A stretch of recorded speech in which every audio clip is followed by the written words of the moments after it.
Yen wong mukmin elek kena mata hatine aja mama maring pitutur Gustine Gusti sapa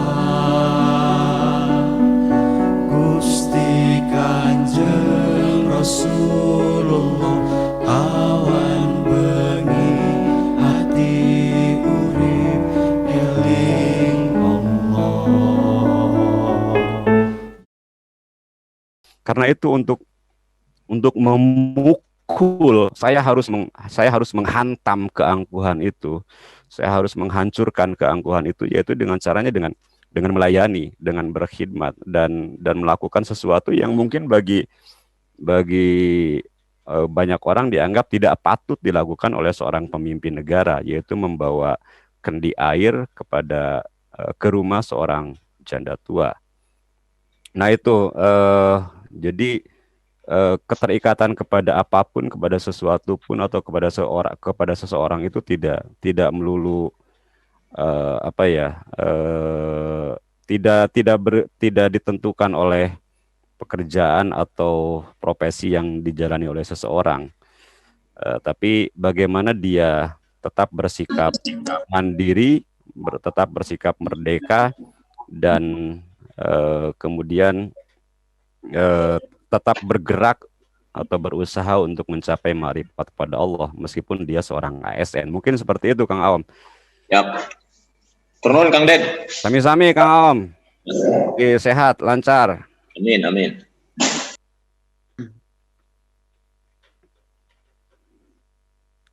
Ya, ada lagi mungkin yang lain yang berdialog dengan Kak Dedi atau dengan yang lain, silahkan. Memang rada rumit itu ya, namun ngomongin marifat Adet.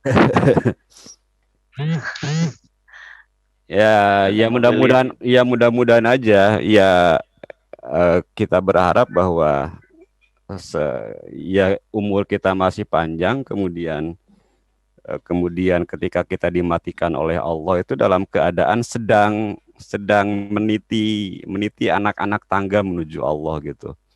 Jangan sampai kita dalam keadaan stagnan dan sedang berkemah gitu. Jadi kalau dalam edisi episode kemarin itu ya saya jelaskan proses pendakian atau mi'raj itu proses pengenalan kita kepada Allah, marifat kepada Allah itu ya seperti seseorang yang mendaki gunung gitu. Jadi pertama kali dia harus menentukan siapa kira-kira yang bisa menjadi guide saya untuk mencapai puncak gunung. Ada banyak orang yang konon telah mencapai puncak gunung, tapi siapakah di antara mereka yang paling bisa diandalkan untuk membawa saya ke puncak gunung itu? Lalu kita memilih salah satunya, misalnya salah satu mursyid tarekat atau seorang guru atau seorang syekh atau seorang sufi atau siapapun seorang alim yang kita yakini mendapatkan nikmat dari Allah, alladzina an'amta alaihim, lalu kita mengikuti dan aslamtu ilaihi, berserah diri kepadanya agar dia membawa saya menuju puncak gunung. Nah, tapi seringkali banyak orang yang kemudian ketika sampai di Cigowong misalnya kan itu merasa enak, nyaman dan berkemah di sana. Lalu ketika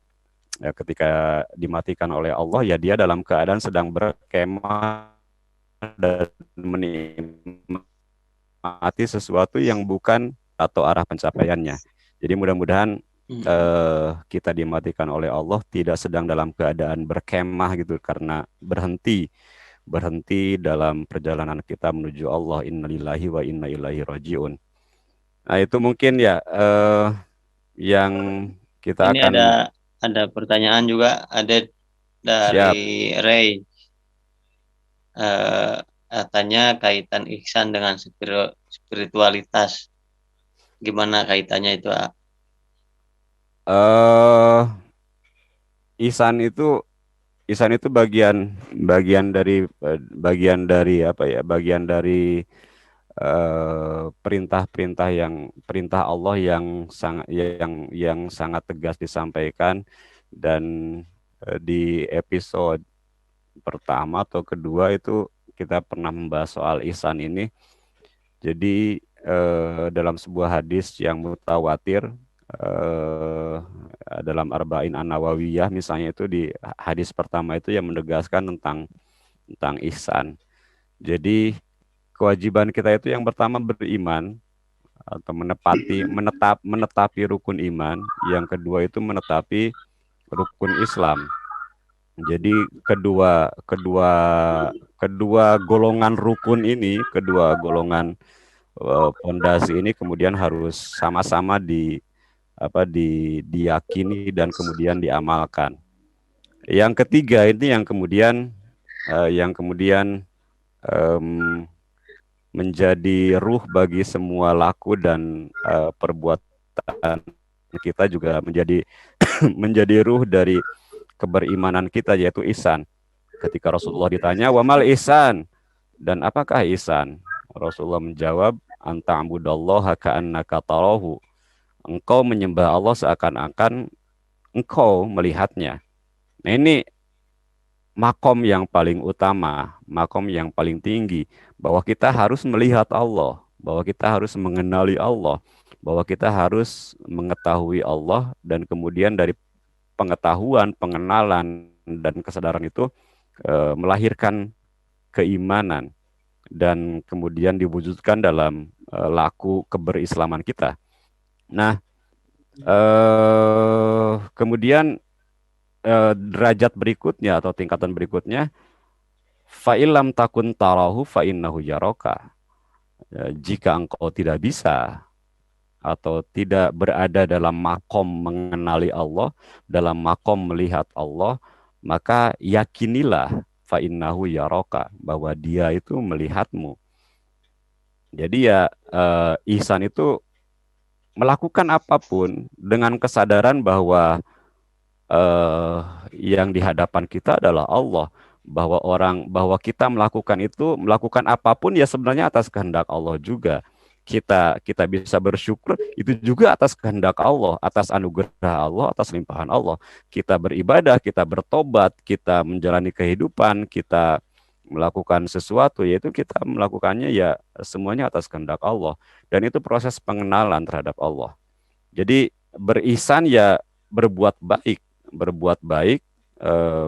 kepada siapapun, kepada apapun, bahkan kepada orang-orang yang berbuat buruk kepadamu. Jadi Rasulullah mengajarkan kepada kita itu untuk berbuat buruk atau memaafkan kepada orang-orang yang juga menzolimi kita atau menyakiti kita. Itu ihsan. Dan saya beranggapan bahwa ihsan itu ya inti dari spiritualitas, inti dari proses keberagamaan dan proses pengenalan kita kepada Allah. Jadi ya seperti dalam khutbah, ya di akhir khutbah, ibadallah innallaha ya'murukum bil adli wal ihsan wa itaidil qurba. Itu ya proses yang sangat kontekstual gitu. Jadi kita diperintahkan oleh Allah untuk berbuat baik dalam keadaan apapun dan kepada siapapun. Dan sebenarnya ya standar atau ukuran atau tingkat keberimanan serta keberislaman kita itu ditentukan oleh seberapa besar ihsan yang kita lakukan kepada orang-orang lain. Karena itu dalam kitab Syajaratul Ma'arif ini ya semuanya diawali dengan ihsan gitu.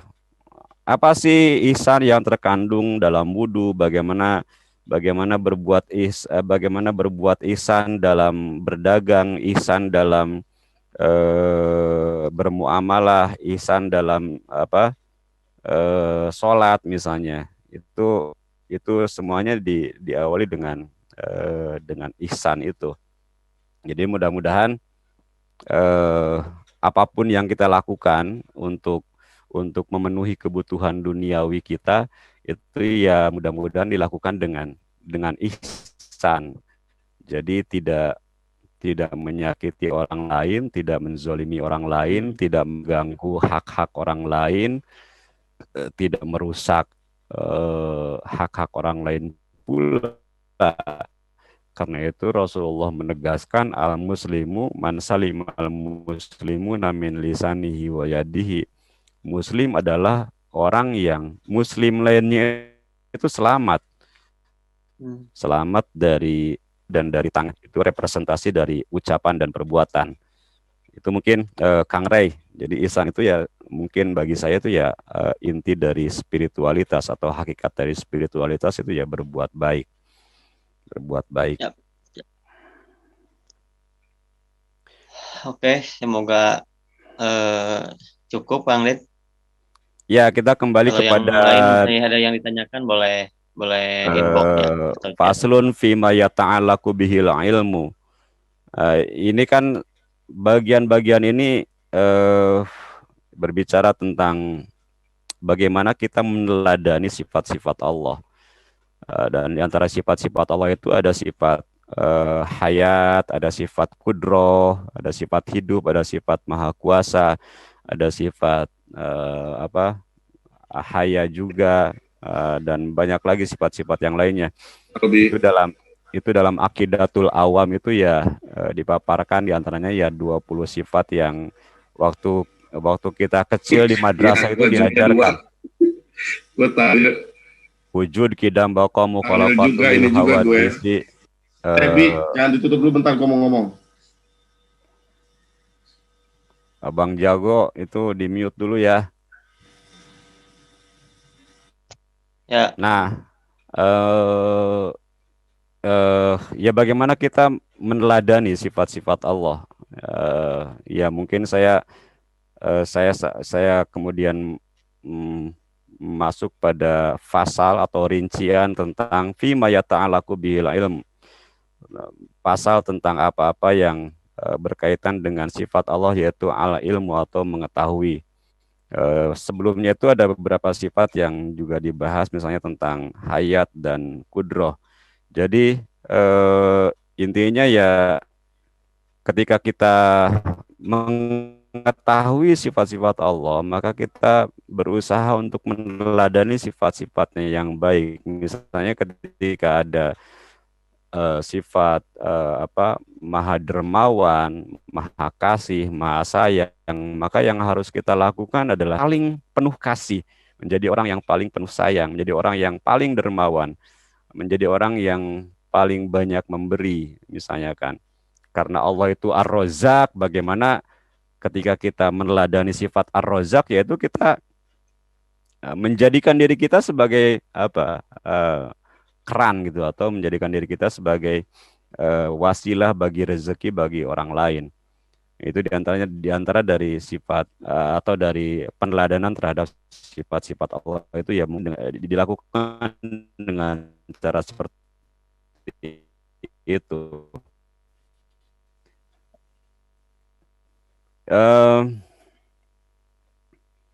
Kemudian faslun fima yata'allaqu bihil ilmu, dengan sifat fadaliluhu qauluhu, berkaitan dengan ilmu Allah, maka dalil tentangnya adalah firman Allah, wallahu bikulli syai'in alim. Wallahu bikulli syai'in alim, dan Allah bikulli syai'in terhadap atau dengan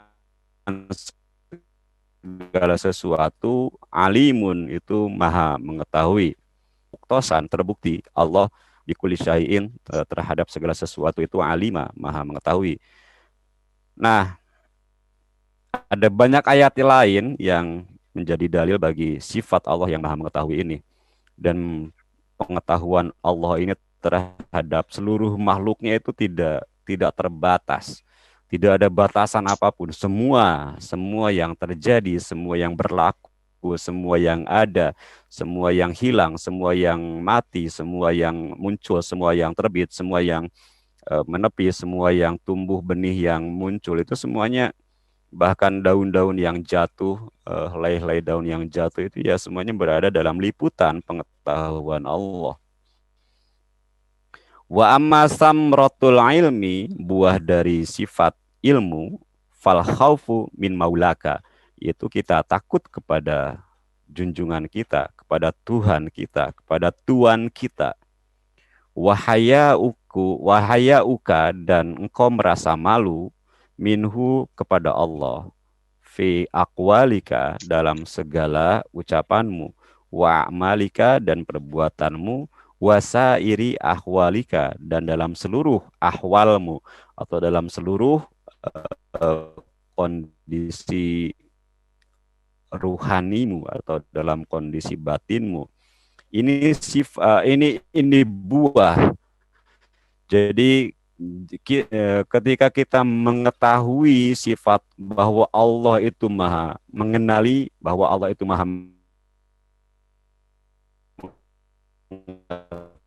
mengetahui, maka sepatutnya pengenalan dan pengetahuan kita itu pada Allah dalam ucapan, perbuatan, dan juga dalam seluruh. Wa amat takhalluqu bihi, sementara berakhlak dengan sifat ilmu itu fabi anta'rifa dzatahu wa sifatihi, dzatihi wa sifatihi, maka engkau harus mengenali, engkau ma'rifat, mengetahui terhadap zat Allah dan sifat-sifat Allah.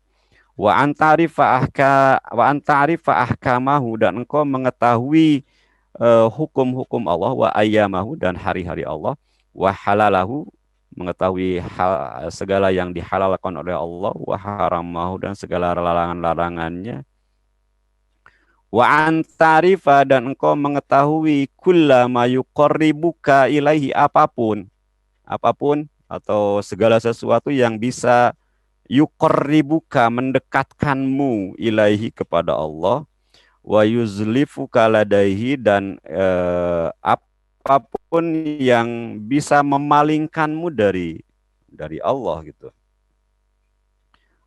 Itu diantara yang harus kita ketahui. Mimma faradu alaika, termasuk dalamnya segala sesuatu yang diwajibkan atau difardukan kepadamu, atau yang disunatkan, au nadabaka ilahi, ataupun yang disunatkan atau dianjurkan untuk engkau lakukan. Fanadhkuru anwa'an min dzalika. Berikut ini kami sebutkan beberapa macam, beberapa bagian, beberapa jenis dari hal-hal tersebut. Yaitu diantaranya firman Allah, fa'lam annahu la ilaha illallah. Maka ketahuilah bahwa sesungguhnya dia, annahu la ilaha illallah, tidak ada Tuhan selain Allah. Surat Muhammad ayat 19. Fa'lamu annama unzila bi'ilmillah, maka ketahuilah annama, bahwa sesungguhnya unzila, diturunkan kitab Allah itu bi'ilmillah, dengan sesuai dengan pengetahuan Allah atau diketahui oleh Allah. Wa'alamu anallaha ya'lamu ma fi anfusikum, dan ketahuilah bahwa Allah, anallaha ya'lamu, Allah mengetahui ma fi anfusikum, apapun yang ada dalam diri kalian ataupun yang ada dalam jiwa kalian. I'lamu anallaha syadidul iqab, ketahuilah bahwa sesungguhnya Allah itu syadidul iqab, hukumannya atau iqabnya, takzirnya, siksaannya itu maha keras. Wa annallaha ghafurur rahim, tapi di sisi lain, di satu sisi Allah, siksaan Allah itu maha keras, maha pedih. Tapi di sisi lain, wa annallaha ghafurur rahim, Allah itu maha ghafur, maha mengampuni, wa rahim, dan maha mengasihi. Wa'alamu annallaha yahulu bainal mar'i wa qalbi, dan ketahuilah bahwa sungguhnya Allah yahulu bainal mar'i wa hatinya. Lita'alamu annallaha ala kulli syai'in qadir wa annallaha qad ahata bi kulli syai'in ilma, agar kalian mengetahui bahwa sungguhnya Allah maha mengetahui, maha berkuasa atas segala sesuatu, wa anallaha, dan bahwa sungguhnya Allah qad ahata bi kulli syai'in alima, maha meliputi segala sesuatu dengan pengetahuannya, dengan ilmunya. Wa'alam anallaha azizun hakim, dan ketahuilah bahwa Allah itu maha mulia dan maha bijaksana. Ini diantara dalil-dalil yang menegaskan tentang sifat Allah yang mengetahui. Jika kita sudah mengetahui sifat Allah yang bahwa Dia itu maha mengetahui, maka seharusnya itu membuahkan takut kepada Allah, yaitu wujud dari kita mengetahui Allah, ya seharusnya kita merasa takut kepada Allah. Ya takut itu karena kita tidak pernah tahu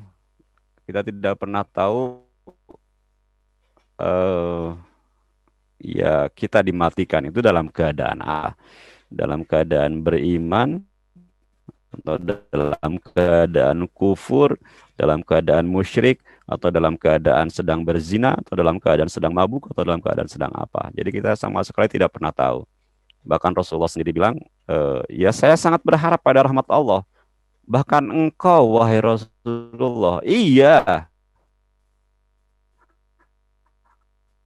aku juga sangat berharap pada rahmat Allah karena aku gitu, pada perbuatanku, pada amal ibadahku. Jadi ya sebesar apapun amal ibadah seorang hamba, serajin apapun, setekun apapun, setunduk apapun, setaat apapun, tapi ketika dia tidak mendapatkan rahmat Allah, ya semuanya sia-sia. Dia mati dalam keadaan kufur, dia mati dalam keadaan tidak beriman, dia mati dalam keadaan musyrik, dia mati dalam keadaan bermaksiat kepada Allah.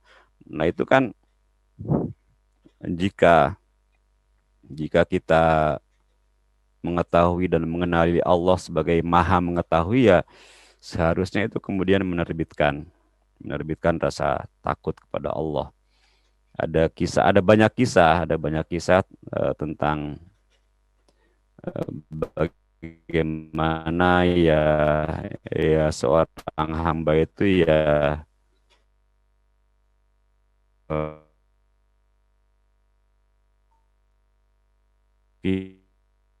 kemudian beramal, tapi kemudian beberapa diskusi bahwa ada sebuah hadis, bukan hadis qudsi, bahwa seorang hamba itu mengamalkan amal-amal ahli surga sehingga jarak antara dirinya dengan seluruh ujung hidupnya dia mengamalkan amalan ahli neraka sehingga dia menjadi ahli neraka. Dan ada juga hamba Allah yang setiap hari, setiap saat itu banyak mengamalkan amalan ahli neraka sehingga jarak antara dirinya dengan neraka itu tinggal satu hasta. Tapi kemudian di ujung hidupnya dia mengamalkan amalan ahli surga dan dia mati dalam keadaan mengamalkan amalan ahli surga, dan akhirnya dia menjadi ahli surga. Jadi dan itu semuanya berada dalam kuasa Allah. Jadi ketundukan kita kepada Allah itu tidak bisa mempengaruhi keputusan Allah. Jika Allah sudah berkehendak bahwa lu mati sebagai ahli neraka, lu mati sebagai orang yang kufur kepadaku, yaitu kita tidak bisa apa-apa. Semuanya merupakan kehendak Allah. Jadi ya sepatutnya kita terus-terusan meminta kepada Allah agar kita dimatikan dalam keadaan Islam, dalam keadaan Muslim. Wala tamutunna, dan janganlah engkau mati kecuali dalam keadaan Muslim.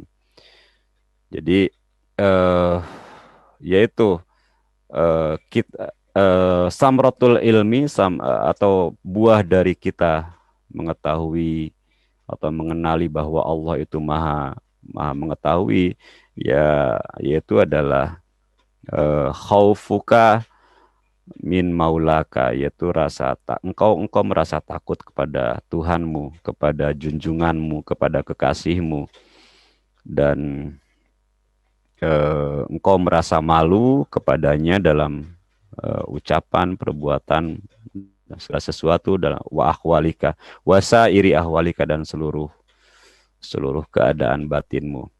Itu diantara buahnya.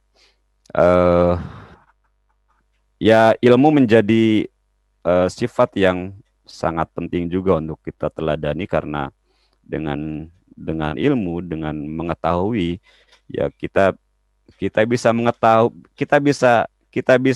mengetahui apa yang kira-kira akan terjadi. Makanya kemudian dikatakan bahwa al ilmu nurun wal jahlu dzalamun. Ilmu itu cahaya yang menerangi, sedangkan kebodohan itu ya kegelapan. Ini yang ya wa matadri nafsum madza taksibu ghada wa matadri nafsum bi ayyi ardin tamut. Kita sama sekali tidak mengetahui apa yang akan terjadi esok hari. Apa yang akan terjadi 10 tahun ke depan, apa yang akan terjadi 15 tahun ke depan, apa yang akan terjadi pada Indonesia pasca pandemi misalnya, apa yang akan terjadi pada rakyat Indonesia pasca Jokowi misalnya. Itu kan bagian dari masa depan, sesuatu yang gaib. Tapi warasihuna fi ilmi, bagi orang-orang yang mendalam dalam pengetahuannya, itu bisa memiliki prediksi, bisa memiliki pengetahuan tentang kemungkinan apa yang akan terjadi. Dan itu dipraktikkan misalnya oleh Nabiullah Yusuf ketika dia memberikan penjelasan kepada raja tentang masa depan bangsa Mesir saat itu, bahwa nanti 7 tahun ke depan keadaannya akan seperti ini. Kemudian apa yang harus dilakukan oleh bangsa Mesir ini loh, tahapan-tahapan yang harus dilakukan oleh bangsa Mesir agar tidak termasuk bangsa-bangsa yang dilanda pacaklik dan menderita karena malapetaka. Itu kan itu kan di antara ilmu yang dianugerahkan oleh Allah. Wa kadzalika naztabika wa yu'allimuka min ta'wilil ahadis. Jadi Allah itu memilih Yusuf di antara hamba-hambanya yang lain, kemudian wa yu'allimuka min ta'wilil ahadis, dan dia menganugerahkannya sebagian dari ta'wilil ahadis, tafsir al ahadis. Saya cenderung untuk memaknai bahwa yang dimaksud di sana bukan hanya menafsirkan mimpi, tapi juga membaca realitas, membaca fenomena, membaca semesta. Sehingga dengan membaca fenomena, membaca semesta, Yusuf bisa mengetahui kira-kira 7 tahun ke depan ini apa yang akan terjadi. Itu kan ada pola dari setiap aktivitas sosial, kemudian aktivitas alam, aktivitas yang lain itu memiliki pola yang kemudian itu menjadi satu rumusan tertentu yang pada gilirannya itu kemungkinan besar akan terjadi itu ya anu. Jadi tidak melulu bahwa itu kemudian nanti akan terjadi seperti ini, tapi juga merupakan bagian dari upaya lahiriah yang dilakukan oleh Yusuf dengan mencermati al-ahadis, mencermati peristiwa, mencermati fenomena sosial, mencermati keadaan di sekitarnya, lalu kemudian merumuskan kira-kira apa yang akan terjadi berikutnya jika fenomena A terjadi, jika fenomena B terjadi, kira-kira apa yang akan terjadi berikutnya. Jadi itu bagi orang yang berilmu ya la khaufun alaihim walahum yahzanun. Dia tidak merasa takut terhadap apapun dan juga tidak berduka karena dia sudah memiliki bekal pengetahuan. Berbeda dengan orang yang tidak tahu. Jadi orang yang tidak tahu itu kan diliputi rasa takut. Orang yang tidak pernah tahu karakteristik kuntilanak misalnya, atau gambaran seperti apa sih kuntilanak misalnya, itu kan kemudian dia karena ketidaktahuan itu dia diliputi rasa takut ketika memasuki kegelapan, memasuki kuburan misalnya, dia diliputi rasa takut. Oh, ayah jurig atau apa gitu. Itu kan karena ketidaktahuan. Bagi orang yang tahu ya tidak ada rasa takut sedikit pun pada apapun gitu, pada kegelapan, pada sesuatu yang ya selain Allah, ya tidak ada ketakutan apapun.